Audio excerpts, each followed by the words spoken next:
Good evening, everybody. Welcome to another episode of Sunday Night Live with me, Jonny Lipsham, here in Gobridge in Scotland, the capital of the United Kingdom, the capital of the world, the capital of the solar system, the galaxy, and the rest of the universe. So I hope everybody is doing well. Hang on, let me just adjust my chair a little bit, and the mic just a hair. Welcome to the show.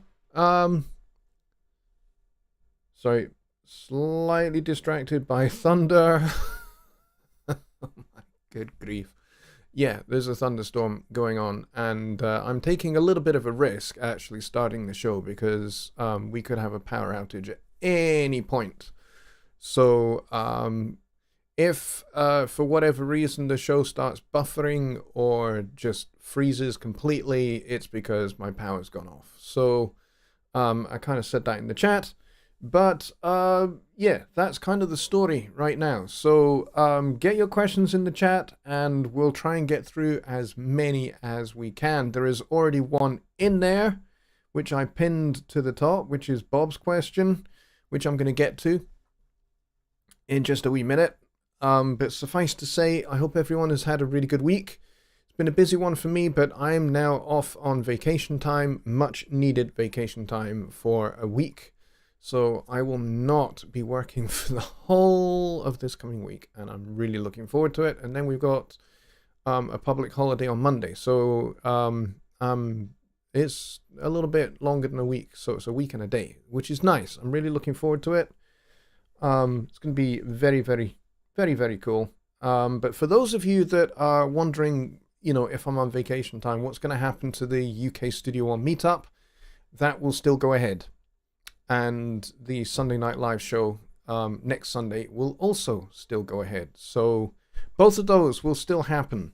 I just need to double check and make sure that the two things will not clash, which they won't, because the UK Studio Meetup is on this Friday, which is the 29th of July. Good grief. We're coming towards the end of July. That's ridiculous. But yes, so Friday will be the UK Studio Meetup.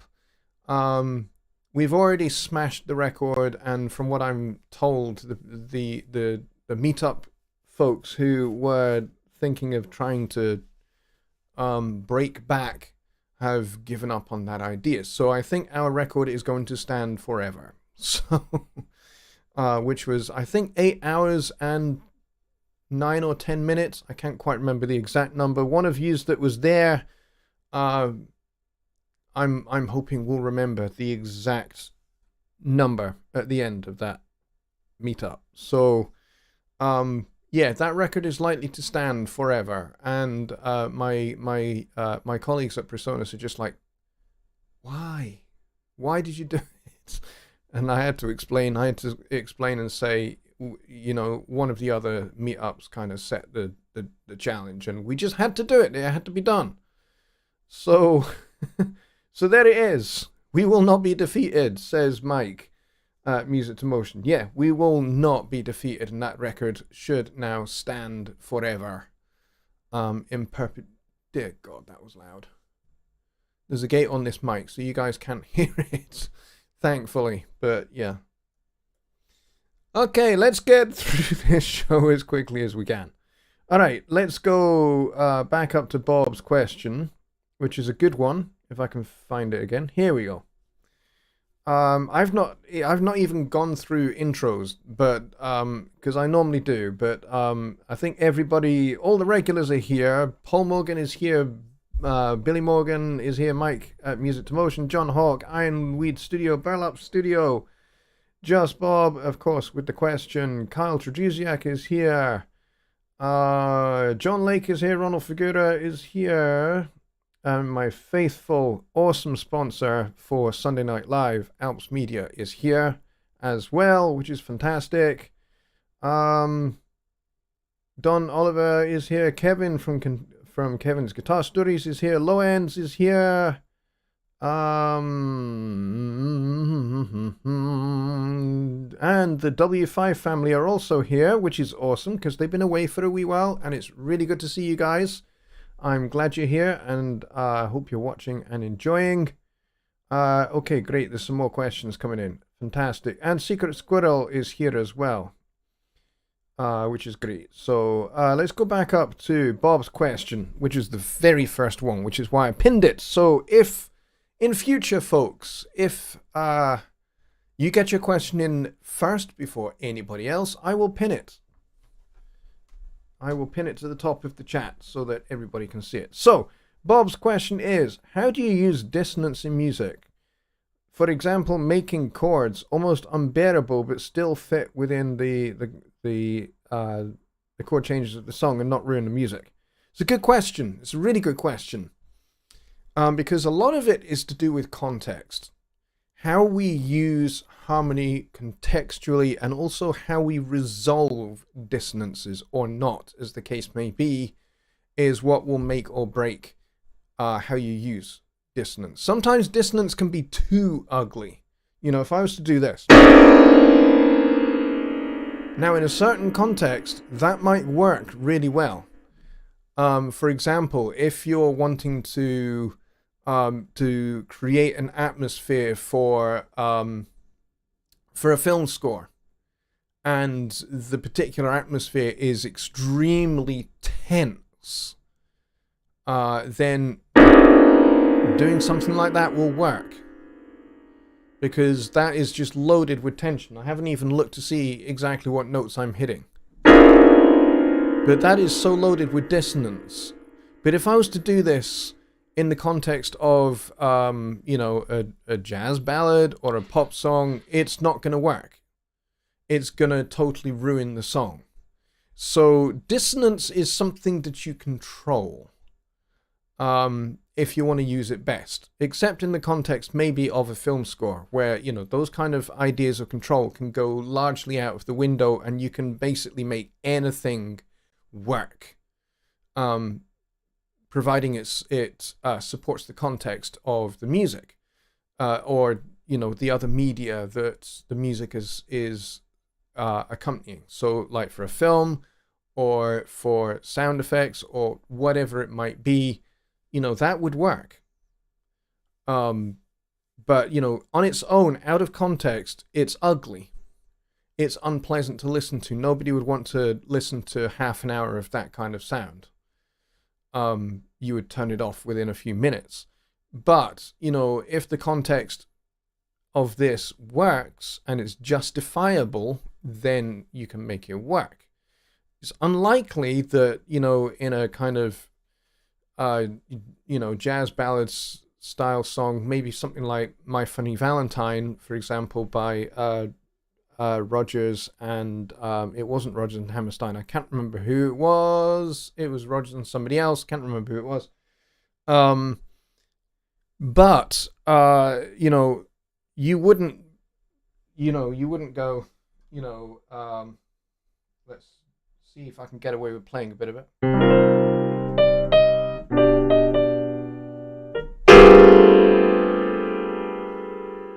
You know, that's not going to work, really, unless, again, My Funny Valentine is being used in a film score and the person who's playing the piano gets shot. That might be an appropriate sound. So a lot of it is context. So let's take a look at how we can use something that's pretty dissonant and make it work. So pull the mic across a little bit so you guys can hear me a bit better. So let's take, for example, Coltrane's Naima, which is based around two pedal points. One which is on E flat, and then the other one which is on a pedal point on B flat. And that's it. That's all there is. And the chords kind of change over the top. So a lot of it is kind of a little bit loaded with dissonance because it's jazz, but it also is emotionally quite evocative as well. So, you know, you'd have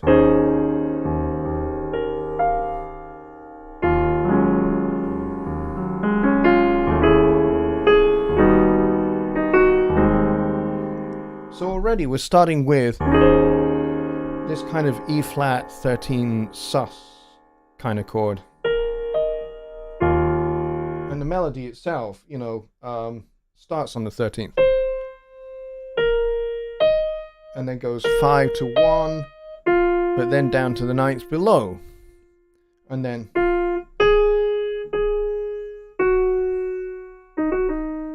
and it does resolve back to the E flat, so...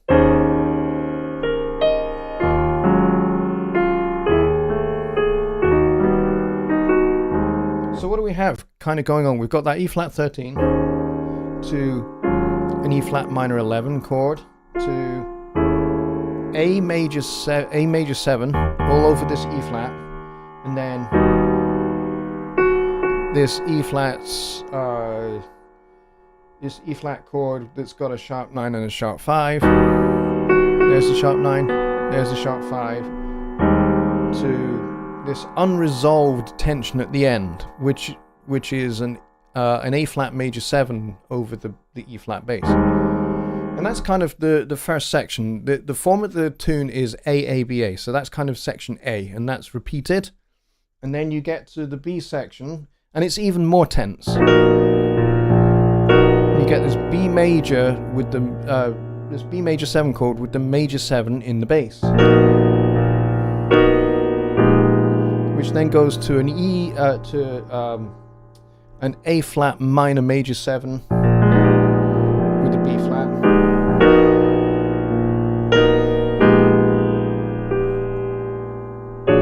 And then we go to this B flat 7, sharp 9, sharp 5. And then this time A flat major 7. And then this is kind of like an E7, E major 7 flat 5 over that B flat. And then that takes you back to... So there's quite a lot of dissonance there, but what makes it work is that it's all carefully managed and controlled dissonance. You know, a lot of the chords there that I'm kind of naming are quite complex, but they sound really beautiful.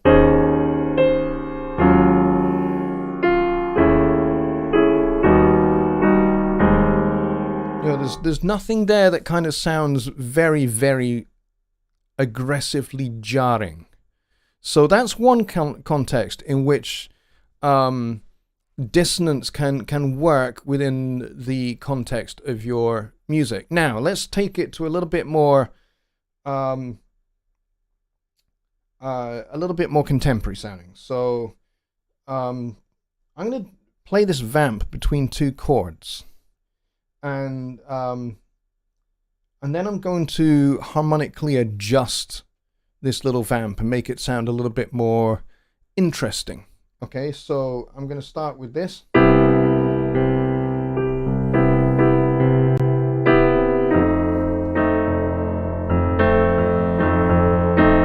C major 7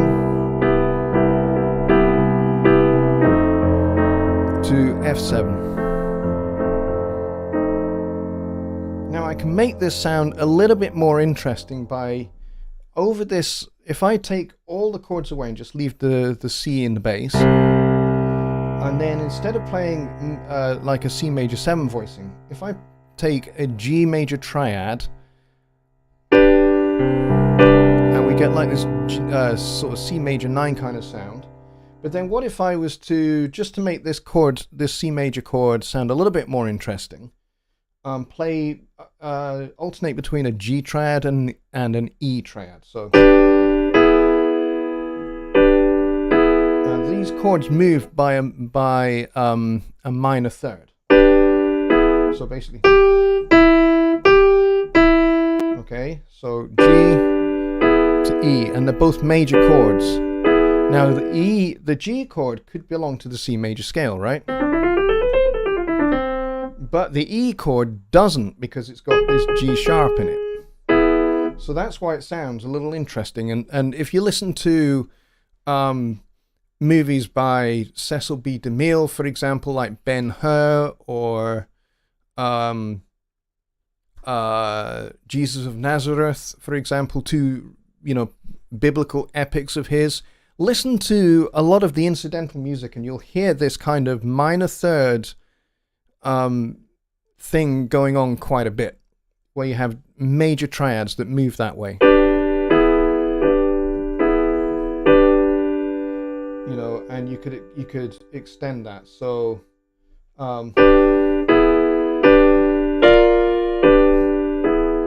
and it all sounds a little bit weird, but they're not incredibly dissonant. But if you play them over this C bass note, and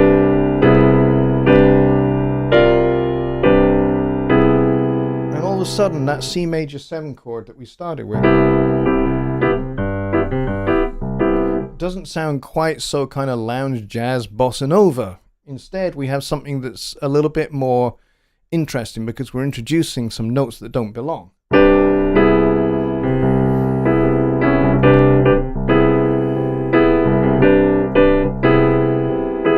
then if we make this F7 into an F13 chord, so we introduce the D right next to that E flat, there's a nice bit of spice for you, but on its own, sounds ugly, right? But if I fill in the major third, which is something that you need to define a particular chord type, right, is a third. Now it sounds a little bit less discordant. Let's put the 9th on the top, so the G. And now we've got F13. And it doesn't sound particularly discordant at all. Okay, so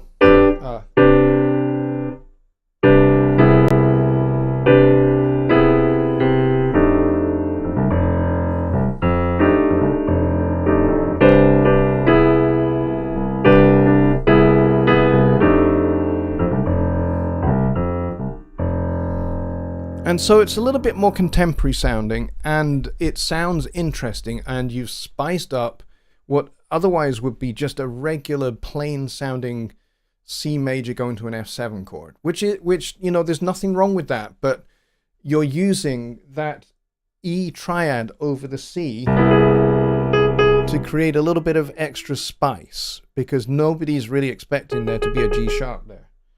So, you know, you could say that it becomes like a C major 7 sharp 5 or C major 7 augmented kind of chord, and you've changed the scale from, or because it's major 7, it would be Lydian, and you've added that G sharp, so it now becomes Lydian augmented.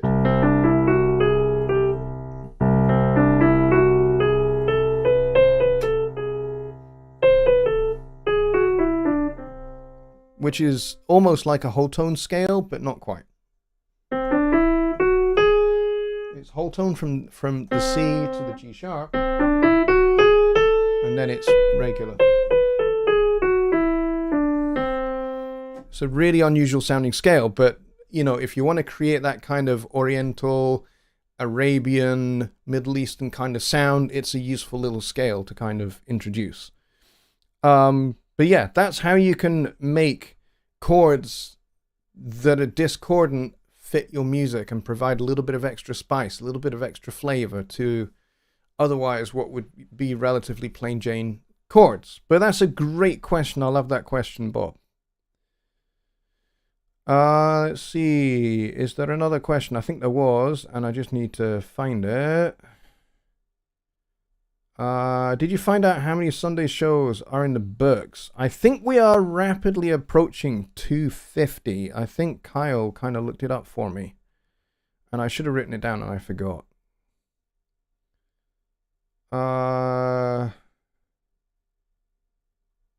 Let's see. When doing, this is Keith's question. When doing lead vocals, what are the most common harmonies used just on that single voice? Well, lead vocals tend to be lead. They don't tend to have harmony. Harmony would be provided by backing vocals, although sometimes you'll have like just like a second lead vocal that kind of does close harmony in certain places with the lead vocal. And in that case, most common, it's going to be thirds.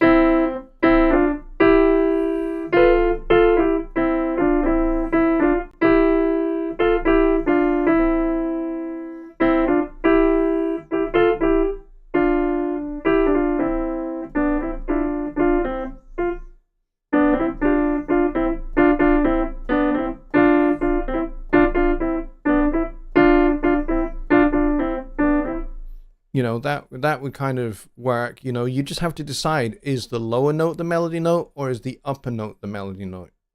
And I said that with an Australian accent, and I said melody note. Sorry about that.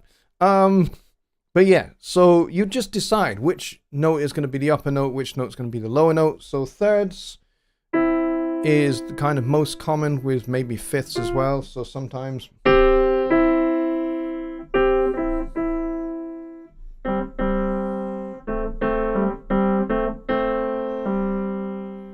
you know, maybe is the melody note. Then you could do something like,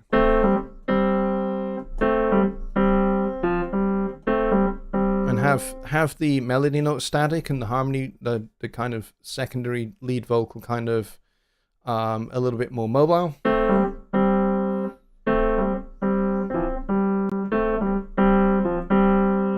And you might come across such things like that in a little bit of country music. You find that, and sometimes you also find that in folk music, either English folk music, sometimes Irish folk music as well, and certainly because Irish folk music has been exported to the United States, and you know, a folk style all of its own is very prevalent in the United States, but it's got lots of blends between English and Irish folk music within it. I like American folk music because it is particularly a unique alloy of English and Irish folk music with kind of that kind of Midwestern culture that goes with it. But yeah, so that would answer that question. Here we go. Secret Squirrel has a question as well. He says, general question, is there any way to use preamps within interface yet bypass the converters by direct monitoring or other method in order to output to a secondary AD converter? Good question. I have no idea because I don't really do that. I just use a single interface, and I used to have a tube preamp which then went into an interface. I had that way back in my Cubase days. For my vocal processing. So I had like a nice tube pre that went into the interface.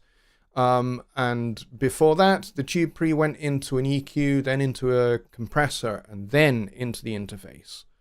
But I didn't bypass the interface at all. It was in series before it hit the interface. But that was a long time ago. And I don't think you could actually bypass the interface at that time. You probably can now. I just don't know how to do it because I don't do it. I'm exclusively 100% in the box just with a regular interface these days. Rodgers and Hart. I think it might be, yes. I think Funny Valentine was Rodgers and Hart. Yes. Ronald, you're quite correct. It's Rodgers and Hart. I couldn't remember who it was. I knew Richard Rodgers was involved in composing that. I just couldn't remember who the songwriting partner was. Dissonance is tension. It most certainly is. And how you resolve that. Or not, as the case may be. Sometimes dissonance should not be resolved. Just Bob says, amazing how it does not sound bad. How it does not sound like bad notes in chord changes. Yeah, dissonance, when you control it, when you either resolve or you move away from it, can work beautifully. You know, there's some really nice dissonances. I'll give you an example. And of course, a lot of it, again, is in the voicing. So, for example, you can open up the voicing nice and wide. That means that the individual voices, which would be quite close together, you can move them apart. So, for example, if I was to take this chord, so it's going to be built on A flat, so I'm going to have, there's my root, and then I'm going to have the 6th, and then I'm going to have the 9th, and the 3rd, and then I'm going to, on top of that, I'm going to put the major 7, and then I'm going to double the 9th, and put the sharp 11 on top as well. And you end up with this really nice sounding chord.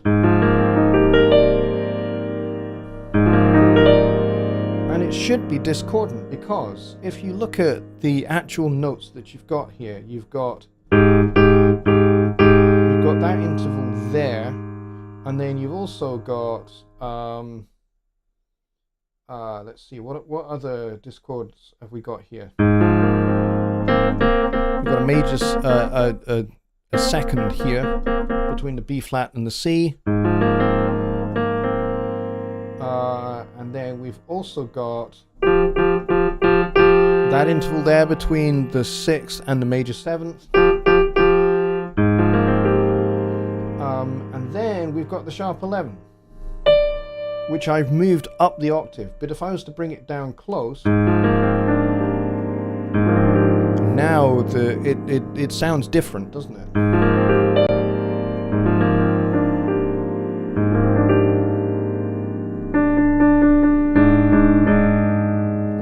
That's like an octave plus the augmented 4th, so which would be a sharpened 11th interval. So we've got all sorts of dissonances built within this one chord, but when you play them all together,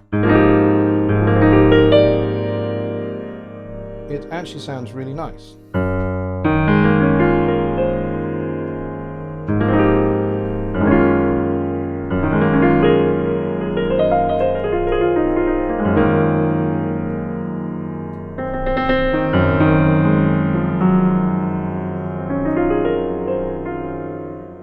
And it doesn't sound particularly discordant at all. It just sounds really, really pleasant because, you know, some of the intervals are opened up nice and wide. Now I can open this up even more.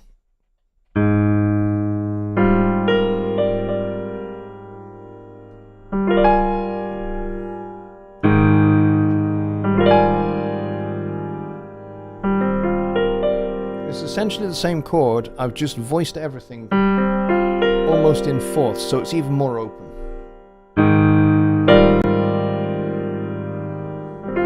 With this major third on the top.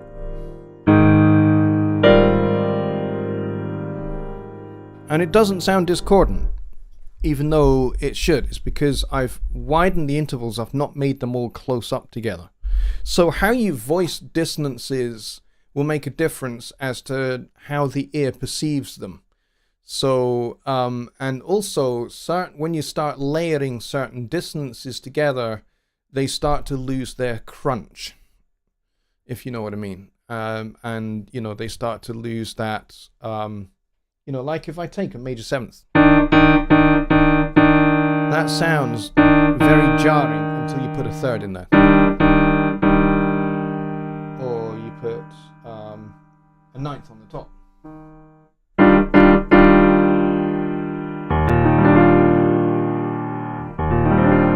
The 6th next to it.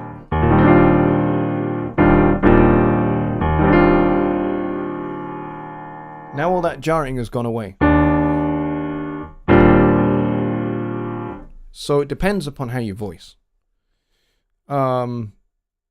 Just to reiterate that question. Ronald says, -6 chord with bass note half a step below as the 5 chord resolving to the tonic.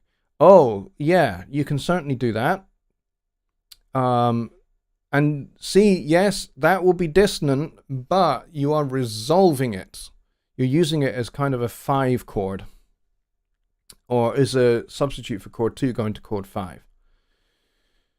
Let's see. Bob says, with lead vocals, you should sing at stage volume, belting out. Oh, should you sing at stage volume, belting out, or pull back to a less just above talking volume to record vocals? I think there are some microphone techniques that you would employ on the stage that you would also employ in a recording context as well. Now, there are microphone techniques that singers should employ when they are on the stage and they are holding their SM57 or SM58 it would be, or you know, some other kind of dynamic mic. And when you're singing at a kind of a average volume or even quite quietly, have the mic right up close to your lips, almost touching your lips. And then if you're going to sing a loud note, move the mic away to maybe 18 inches or more away. Because what that will do is that will keep the relative volume between the loud note and the quiet notes without overloading the microphone. And you can do the same when you're in the studio. You can, lean back or take a very quiet, because you don't want to, make noise whilst you're recording. Take a very quiet step back from the mic when you're wanting to sing loud.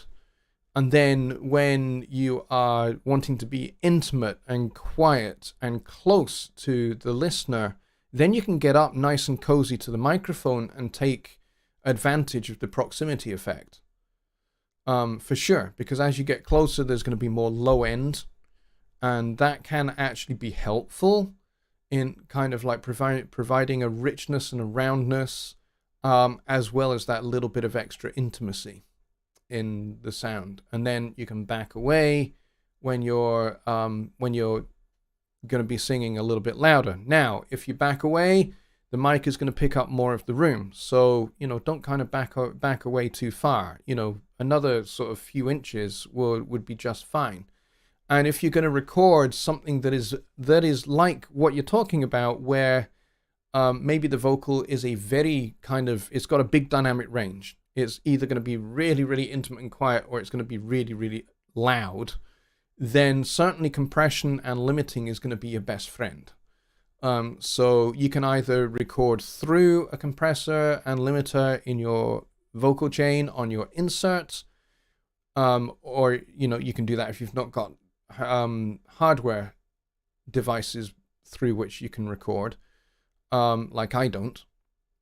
Then compression and limiting will help control that dynamic range and mean that your intimate sounds still sound intimate, but your loud sounds don't sound incredibly loud, but they still have their impact. So those kind of things would definitely help. But I would say, kind of don't hold back, but don't overload the microphone. Don't sing so loud that you overload the mic, or you overload the preamp, or you overload the converters, because you will destroy anything resembling a nice recording by doing that. So kind of be careful about such things.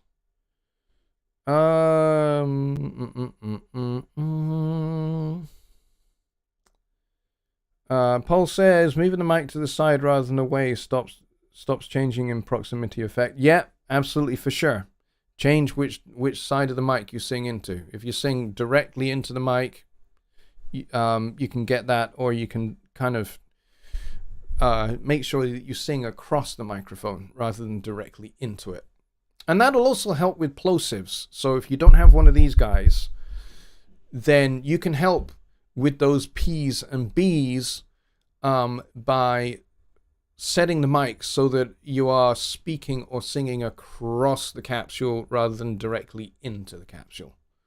And that way you don't overload it with your P's and B's. But there we go. Those are the questions that we have so far. Those are very, very good questions.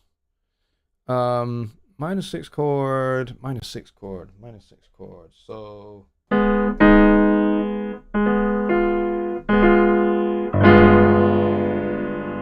Oh, I see exactly what you're saying now.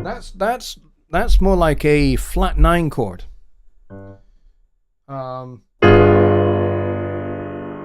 Using that as a chord 5 works great if you're going to a minor chord. If you do the 2 chord in a minor key, which would be a diminished chord.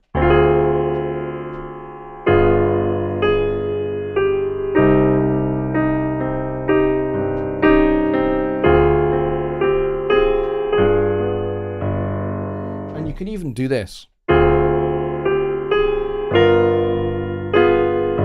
you got the sharp 9 to the flat 9.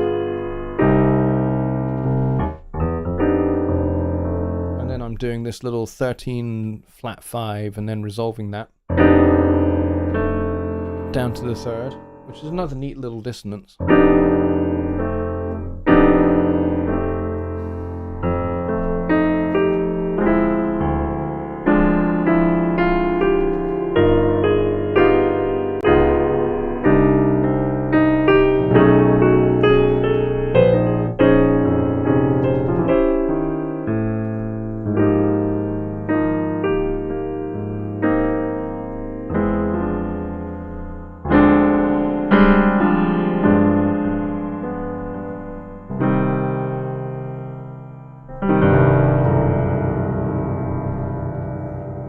Another cool one to do, actually, is to end on a minor major 7.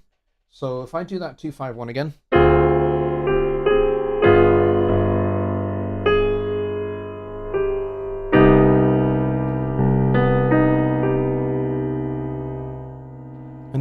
And you can leave that hanging. That can be an unresolved dissonance with the major 7th there.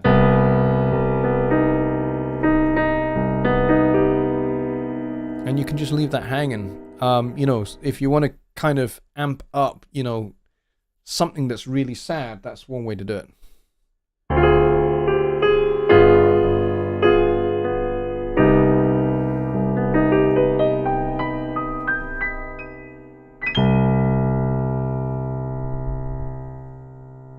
Kingston Dread is in the house, all the way over in the Caribbean. Hey Kingston, how you doing, buddy? I hope you're doing marvelously awesome. And I nearly quoted my great friend Warren Hewitt there. Warren Hewitt is probably one of the finest examples of an Englishman in the United States that you'll ever find. Warren is fantastic. He's hilarious. He's extremely good at what he does. He's extremely knowledgeable. But he is so incredibly English, and he is incredibly proud of being English, and I love it. But yes, I hope you're doing marvelously well, my friend. All right, so it is still, the thunder is still kind of rumbling around out there, but so far we still have our power, which is awesome.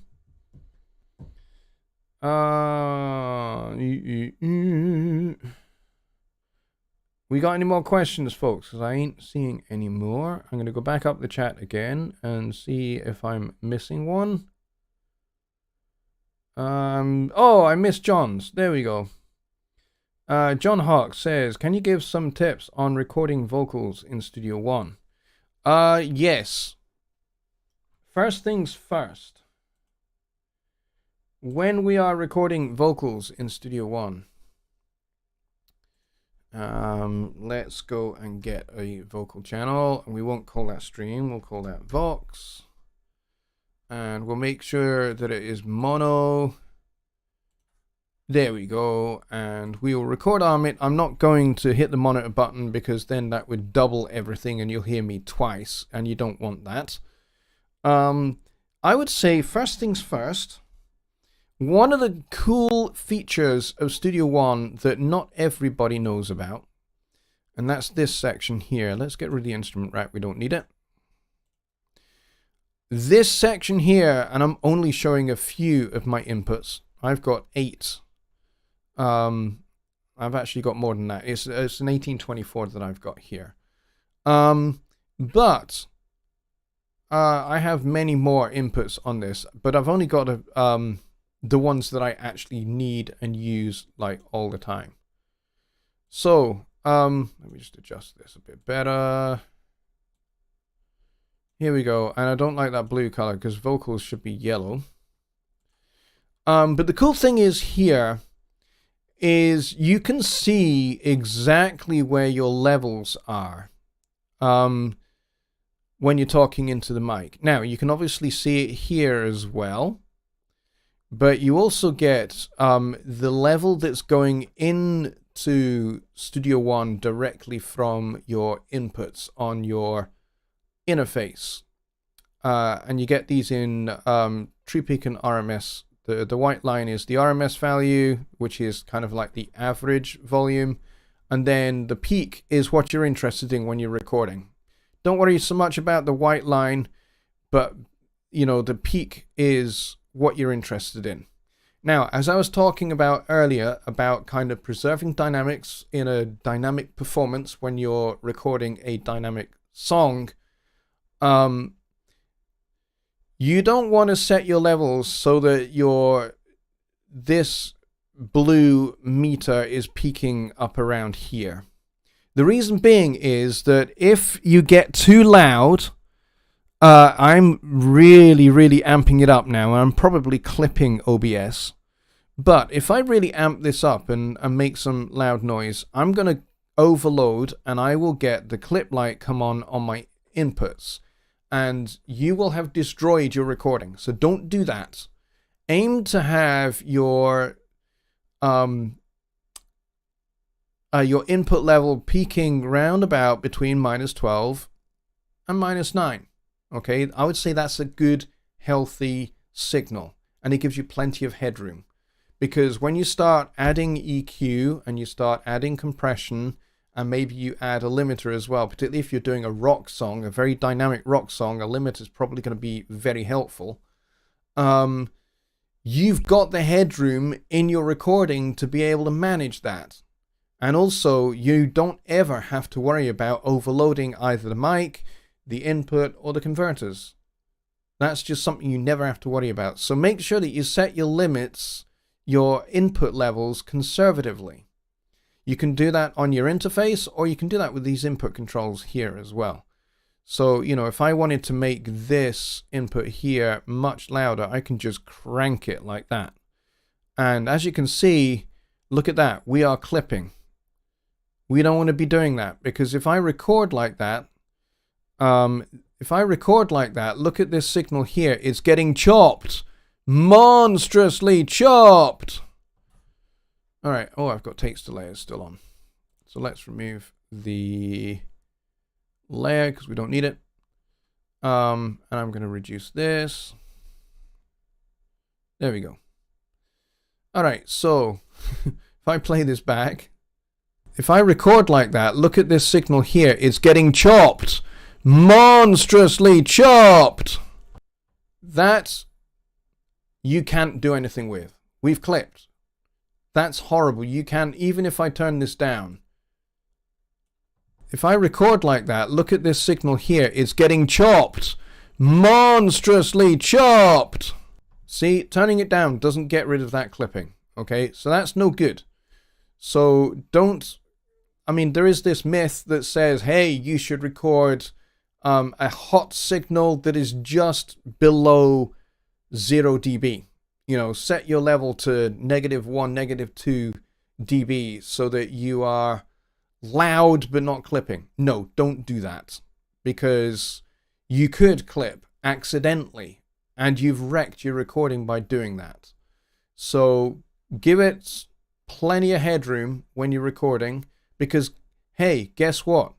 You can turn it up. So if I delete this and if I record something again, all right, this time, this level is set way more conservatively, and even if I talk loud, we did not clip. I'm going to turn off takes to layers. I'll do that in a wee minute. But see, we didn't clip. All right, this time, this level is set way more conservatively, and even if I talk loud, we didn't clip. So even this loud bit here did not clip. And the cool thing is, I can turn this up.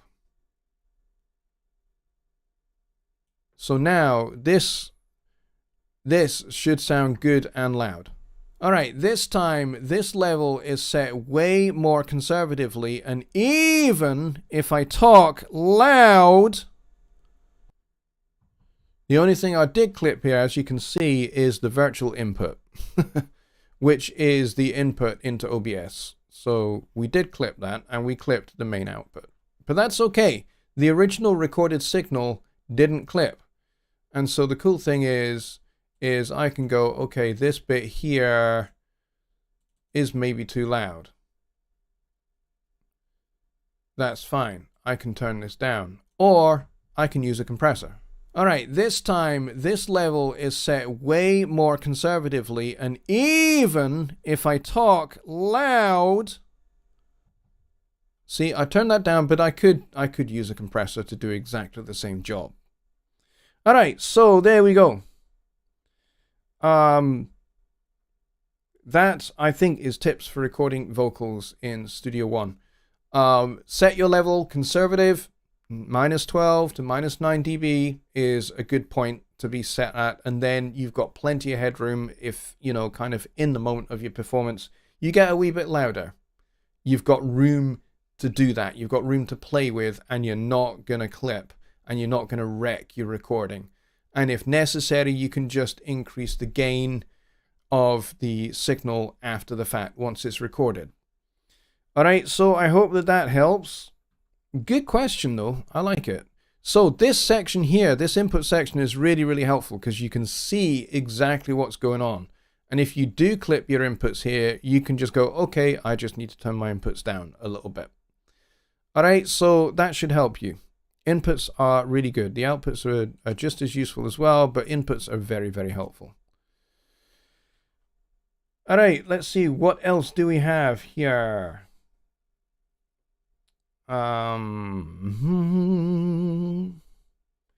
Secret Squirrel says, I'm sketching a project and thinking through a solution for those needing to record their ideas, whether sung, hummed, beatbox, etc. when on the go. Any vocal recorder suggestions? There are a few out there.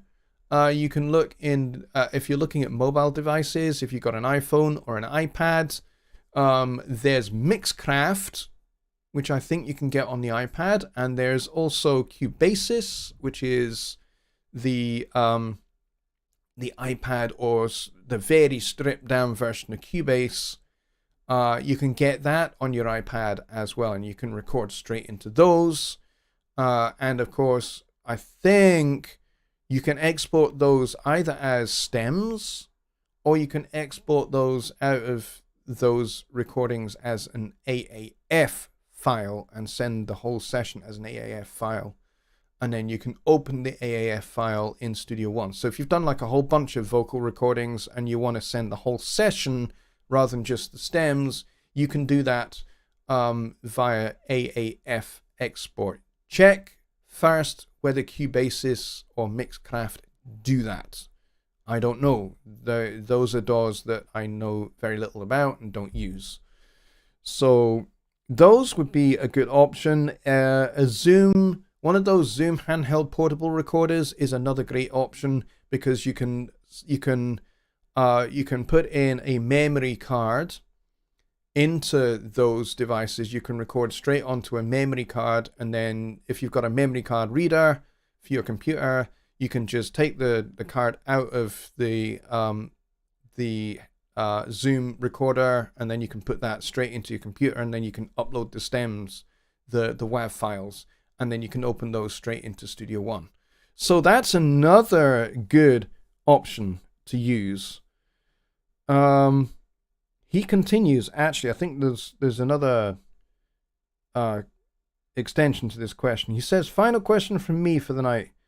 In which use cases would somebody use 64-bit floating point and broadcast wave files? Broadcast wave is the format, I think, that is used by radio stations and things like that. Sometimes they'll ask, like, if you're a voiceover artist, sometimes they'll ask for a BWF format for your file. Most of the time they don't. They'll happily just receive a WAV at 32-bit float. 64-bit float is great because it's double precision, but the file sizes will be that much bigger. So, you know, it swings on roundabouts, really, as my wife would say. Really. It kind of depends upon, you know, kind of why you're needing to either export or import broadcast wave files. As far as I know, you can't export or import BWF into Studio One, but I will ask, because when I get back off my holiday time, I have a meeting with the software guys anyway, so I can ask. 64-bit floating point, how useful is it? It's pretty useful. Mike says broadcast wave standard is 24-bit 48K from all I've ever seen. Yeah, and whenever I've had to send or convert, which is what I used to do, I used to convert voiceover tracks to broadcast WAVs at 48K. I've never had to do like 192K files or anything like that. Really, you know, if you're doing you know, samples or Foley sounds for cinema, then yes, they will usually ask for a 192 sample rate. You know, they certainly won't ask for 44.1 or 48K or 96. It's usually much higher. But yeah. I pretty much, whenever they've said, hey, send a broadcast WAV, I have a file converter on my computer, and I just spit out the WAV from Studio One, and I just then convert it to whatever it needs to be for the receiving client. Will the Notion series be starting soon? Yes, it will. I am in the planning phase for those videos right now, because I want to make some beginner videos that get people into kind of like the bare bones basics of Notion and how to actually get started with writing notation into scoring software like Notion. So yeah, I'm in the planning phase for how I'm going to go about that, and just, you know, how many videos it's going to take and that kind of thing. And then I will start shooting the videos, and then beyond that, they'll start being uploaded. I think it might be a wee bit of a niche thing. I don't think everybody who subscribes to my channel is going to be interested in the Notion videos, but I know that there are some folks that will be interested. And if you are interested in Notion and me making videos for Notion, then please, you know, let me know. If there's a lot of interest, then it's worth me doing, and I'm happy to do it, for sure. But yeah, I think there will be a good few, but I don't know that necessarily loads and loads and loads of people are going to gravitate towards Notion videos. But yeah, I think people like Burlap and Ronald Figura would like some Notion training. John Hawk says, those would be useful for me. I haven't installed Notion as yet. Yeah, if you're in Persona Sphere, you have, if you're a member, you have Notion at your disposal already. And also, if you're kind of the person that's on the move, there is an iPad app as well called Notion for iOS, which you can have on your iPad or your iPhone. It's really, really good. It's a bit stripped back. There's some fewer features than in the desktop Mac and PC Notion 6 application, but it's pretty darn good, and it does do a fair amount actually. And there's a handwriting tool, which is an in-app purchase, which is well worth getting if you've got one of those Apple pencils, because it will recognize all of your scribbles and turn it into glorious, very, very easy to read notation. The desktop app, actually, if you've got one of those trackpads that you can write on with a supported pencil, then Notion 6 has that handwriting tool already built into it, so it will work really well. But for the iPad app, it is an in-app purchase.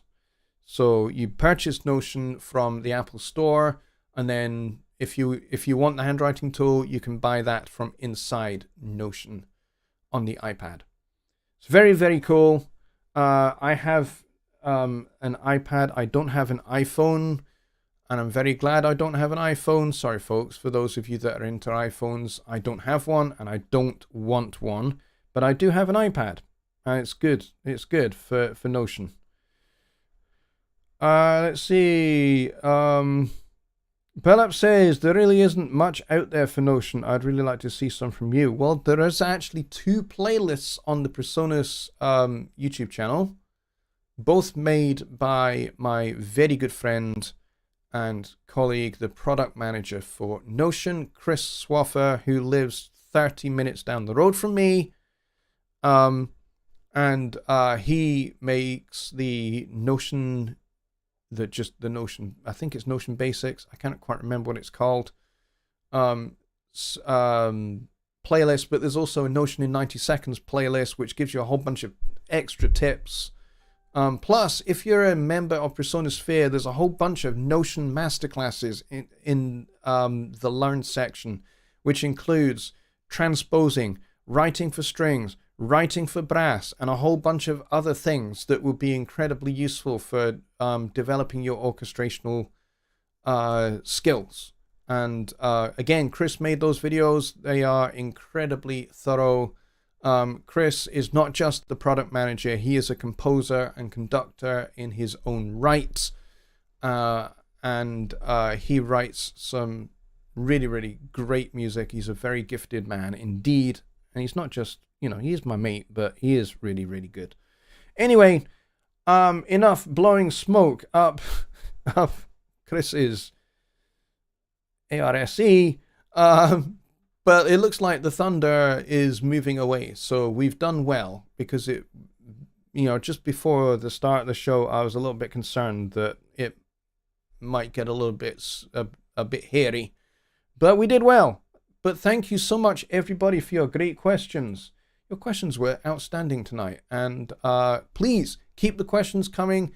If you didn't get your question into the chat tonight, but you still have a question and you would like me to answer it, then please do email me. Go to the website down there. See that down there? That's my website, jonnylipshamstudios.co.uk. Go there at the bottom of the page. So just scroll with your wee mouse wheel. Scroll to the bottom, there's a message form there. Fill that out and ask your question. And I'll either, whichever, potato, I'll either write you back in an email, or I'll go, hey, that is a topic for next week's show, or that's a great question to answer with a video. So ask away, folks. That's what I'm here for. So if you've got questions that you didn't get in tonight, we can get them into a future show, or I can make a video out of it, a standalone video. So with that all said, folks, thanks very much for coming, and I will see yous all on Wednesday for Songwriting Simplified over on Jonny's channel, Home Studio Trainer, the usual time, 6 p.m. Central, and we will deal with some more interesting songwriting and arranging and composing topics. Bit of music theory comes up quite a bit as well. You can ask your questions there as well. All right, folks, good night.